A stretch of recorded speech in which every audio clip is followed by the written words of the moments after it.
Kellemes napot és jó kikapcsolódást a 98.6 Manna FM-mel. Az egészségórában a témánk ezúttal a napfénykárosító hatása, a melanóma, és dr. Markó Lóránt bőrgyógyász szakorvos a beszélgető partnerem a vonal túlsó végén. Szerintem sokan nem tudják, hölgyek, azt, és ha tudnák, akkor egészen másként viszonyulnának a naphoz, a napfényhez, szoláriumhoz, hogy bizony ráncosodást okozó hatása is lehet. Ez teljességgel így van.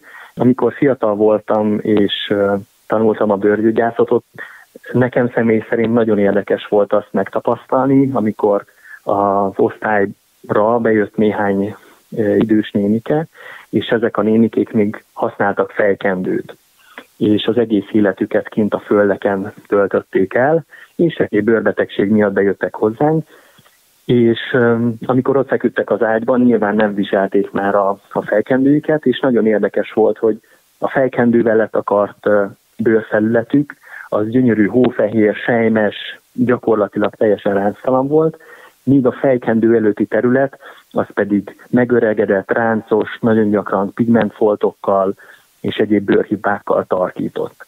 Tehát valóban azt mondhatjuk, hogy ha nagyon odafigyelünk a bőrünkre, tartósan megfelelő fényvédelmet biztosítunk számára, akkor teljesen eltérő módon fogunk öregedni, mint hogyha egyébként erre kevésbé figyelnénk oda. Egy másik nagyon jó példa van erre egyébként.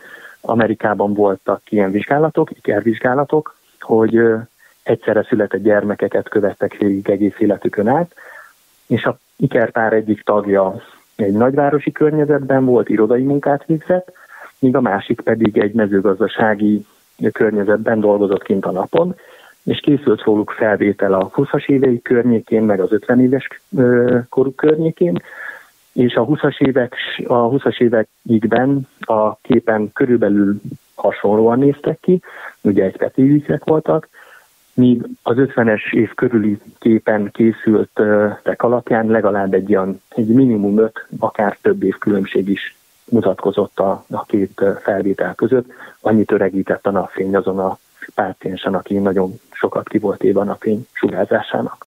Doktor úr, összefoglalva a mai témánkat, mit tudna mondani a Manna hallgatóknak, mire érdemes figyelni? Sok újdonsággal nem fogok tudni szolgálni, hiszen mindenki már unásig tudja azokat a dolgokat, amit tenni kell. Sokkal nehezebb kérdés az, hogy valójában ezeket be is tudjuk tartani. A bőr az hasonlóan a tüdőszövethez az első frontvonalban érintkezik a külső környezeti elemekkel, és ugye ugyanúgy tudjuk, hogy dohányozni nem szabad, egészségtelen.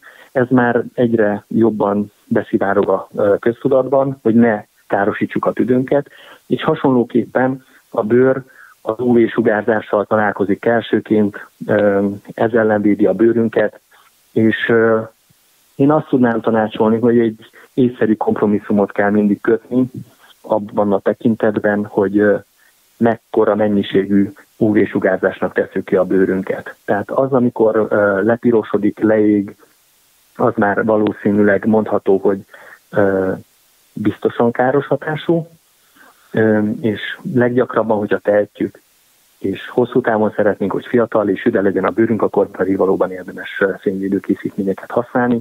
Hogyha tartósan kint vagyunk a napon, nehogy Isten vízisportot végzünk, akkor napszemüveget is érdemes, adott esetben sapkát is hordani, egy baseball sapkát például, és léteznek például szörfruházatok, UV-szűrős ruházatok, amikkel úgy tudjuk védeni a bőrünket, hogy mondjuk a korallokat sem bántjuk, és a bőrünket sem kell teljes mértékben lekenni. Nagyon szépen köszönöm, dr. Markó Lóránt bőrgyógyász szakorvos volt a beszélgető partnerem itt a Manna FM-en, és ez a beszélgetésünk is a podcast formájában visszahallgatható lesz, akár iTunes-on, akár Spotify-on lehet keresni.